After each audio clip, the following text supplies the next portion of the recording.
Diqqat, mol go'shti iste'mol qilayotgan fuqarolar darhol ushbu videorolikni ko'rishingiz shart.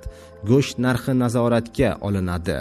Assalomu alaykum, hurmatli tomoshabinlar, tezkor yangiliklardan birinchilardan bo'lib xabardor bo'lishni istasangiz, videorolik ostiga like tugmachasini bosib, kanalimizga obuna bo'lishni unutmang.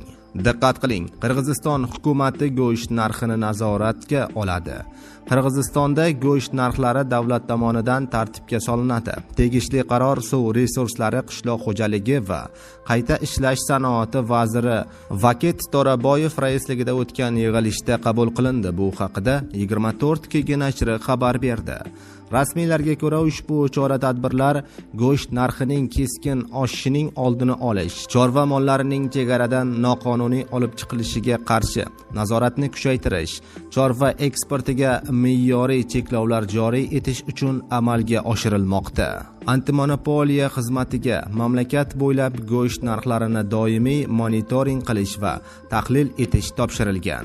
Xususiy tadbirkorlar ustidan ham veterinariya sanitariya nazorati kuchaytiriladi. Chegaradagi kontrabanda holatlarining oldini olish uchun aniq chora-tadbirlar ko'riladi. Hozirda Qirg'izistonda go'sht narxlari qanday? Milliy statistika qo'mitasi ma'lumotlariga ko'ra, Qirg'izistonda go'sht narxlari oshishda davom etmoqda. 29-iyul holatiga ko'ra, mol go'shtining eng yuqori narxi Norin shahrida qayd etilgan. Bu yerda 1 kilogramm mol go'shti o'rtacha 700 ming so'mni, taxminan 100 ming so'm atrofida sotilmoqda. Qo'y go'shtining ham eng qimmat bo'lgan hududlari Norin va Razivoq. Bu yerlarda ham narxlar 1 kilogramm uchun 700 ming so'mni tashkil etadi. Ot go'shti esa Uzgan va To'qmoq shaharlarida qimmat, o'rtacha 650 so'm, taxminan o'zbek so'miga 94 ming so'mdan sotilmoqda. O'zbekistonda ham 2025-yil iyulda yillik inflyatsiya darajasi 8.7% ni tashkil etdi. Bu davrda qo'y go'shti 32% ga, mol go'shti esa 30.5% ga qimmatlashgan, deyilgan xabarda. ख्याल आता है तहजीब की यतीमी पर, खुदा उरूज ना बख्शे कभी कमीनों को। एक शरपसंद टोला दोबारा एक्टिव हुआ है कायदा मोहतरम जनाब शहीद हैदर सियालवी के खिलाफ सोशल मीडिया पर प्रोपेगेंडा करने पर। ये वो टोला है जो कि अपने उस पीर को राजी करने के लिए गालम गलोच कर रहे हैं, अपने उस पीर को राजी करने के लिए, उनके सामने नंबर बढ़ाने के लिए ये दूसरों की किरदार कशी कर रहे हैं। जो पीर कुछ माह पहले इन्हीं अंधे गूंगे बहरे मुरीदों को सरे राह छोड़कर भागा था। ये वो टोला है जो कि दीन के नाम पर लब्बैक या रसूलुल्लाह अलैहिस्सलाम के नारे पर लोगों को इश्तियाल दिलाते हैं, रियासत के मुखालिफ लाके खड़ा कर देते हैं और फिर पीछे से जाके अपनी डील्स कर लेते हैं।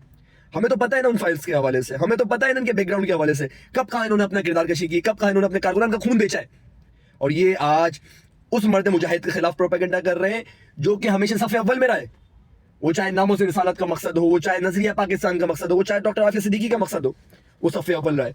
और वो बंदा, ये वो लीडर है शहीद सियालवी जो खुद 3 से 4 दफा जेल में जाना पसंद कर लेता है, लेकिन अपने कारकुनान का हिफाजत करता है, अपने कारकुनान का दिफा करता है।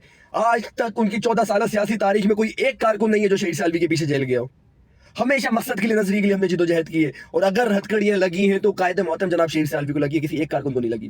कोई एक वाक़या बता देंगे जहां वो अपने कारकुनान को छोड़ के भाग गो। और मतलब अभी अब मैं कुफर के फतवे इनके ऊपर बांटना शुरू हो जाऊं तो ये कौन कौन सी हरकतें कर रहे हैं। ये कह रहे हैं जी शहीद सियालवी साहब को इनके चाबी वाले खिलौनों ने इज्जत बख्शी है।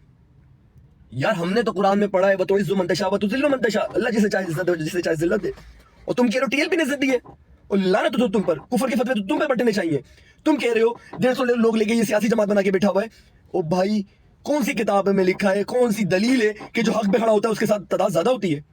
तो फिर बदर के मैदान में 313 के सामने लाखों का कुफार का लश्कर था, हम किसको हक पर कहें। करबला में 73 थे।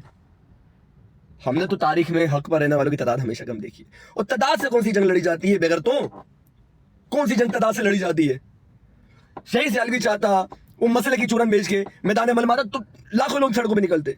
वो चाहता लसानी सियासत करता, लेकिन उसने उम्मत मुसलमान का नैरेटिव पेश किया। वो इकबाल का मैसेज डिलीवर किया कि कौन मजहब से मजहब जो नहीं, तुम भी नहीं, जज्बे बहम जो नहीं, महफिलें जुम भी नहीं। और तुम बेगर तो सोशल मीडिया पे उसके खिलाफ कैंपेन कर रहे हो। लानत तो तुम्हारी सोच पर, तुम्हारी तरबियत के ऊपर, तुम्हारी बहुत बेहतरीन तुमने अपनी तरबियत का इजहार किया है। पहले तो हम खामोश हुआ करते थे, लेकिन अब याद रखना तुम्हारी हर बात का जवाब जो है ना इंशाल्लाह اینٹ کا جواب پتھر سے ہم دیں گے. اب ہم خاموش رہنے والے نہیں ہیں. ہماری تربیت یہ ہوئی تھی کہ ہم دلیل کی بنیاد پہ جواب دیں. ہماری تربیت یہ ہوئی تھی کہ نہیں یار ہمارے نظریاتی بھائی ہم ان کو سمجھائیں, لیکن تم لوگ اس قابل ہی نہیں ہو کہ تمہیں سمجھایا جائے. اب تمہیں تمہاری زبان میں انشاءاللہ جواب دیا جائے گا. پاکستان ہمیشہ زندہ باد.